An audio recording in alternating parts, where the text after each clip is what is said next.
Now that we've gotten some packages in the grid, let's check out some bulk actions that we can do. So let's use a real world example. When you start selecting packages, that's when the action buttons will start popping up. You can transfer, mark delivered, you can run reports and invoices, exports, and you can delete packages if you've made mistakes.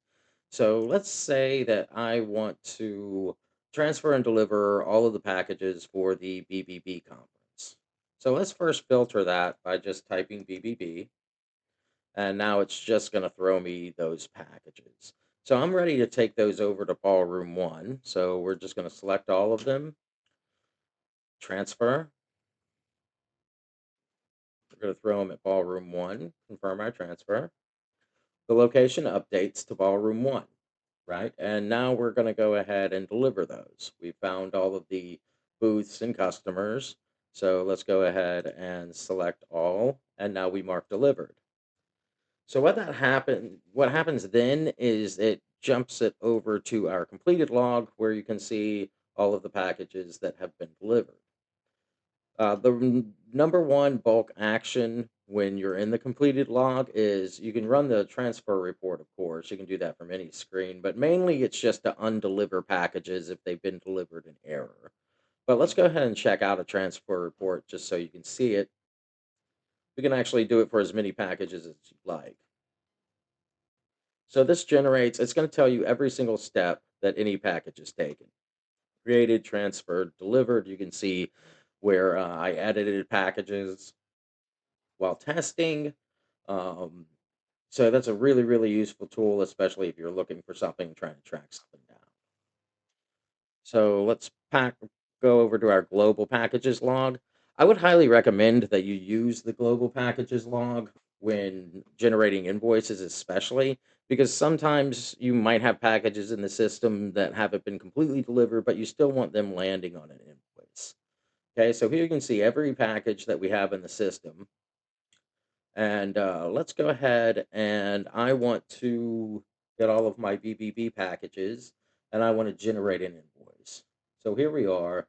But, and this is really, really important. So if you want your discounts to work that you configured in events, every single package on the invoice needs to have the event name of the discounts that you configured. If one package doesn't, the discounts aren't going to work, right? So let's go ahead and select our packages, and then we're going to generate our invoice.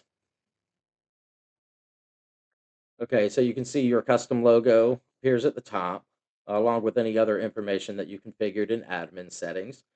The invoice is going to generate a random four-digit number. This is primarily so that you can put it into your POS system and match the invoice number to any transactions through your POS system later. So you can see that the BBB conference had three free packages. So you can also see where it's taken the three cheapest packages, knocked them off, and given us a discount line at the bottom and generated the total invoice. So this is important. You can email and you can print the invoice, of course. But if you want to save it, you got to hit save invoice. And when you do that, it's going to stay right here in this invoices screen.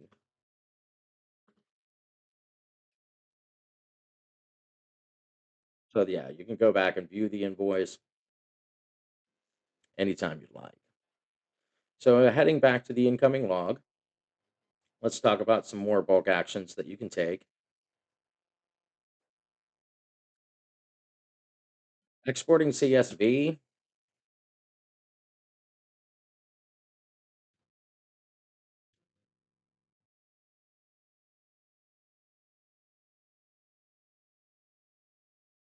This is going to give you a line level on every single data point in the package.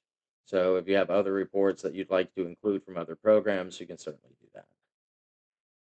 The other thing that you can do while you're looking at packages is every package has a view button. This is where you can quickly see like a package image. You can see any fees associated with the package, or you can look at the package's history quickly. You can also edit it here. Alrighty, and that concludes our video on bulk actions in packaging. And the next thing that we're going to talk about is pre-arrival notifications.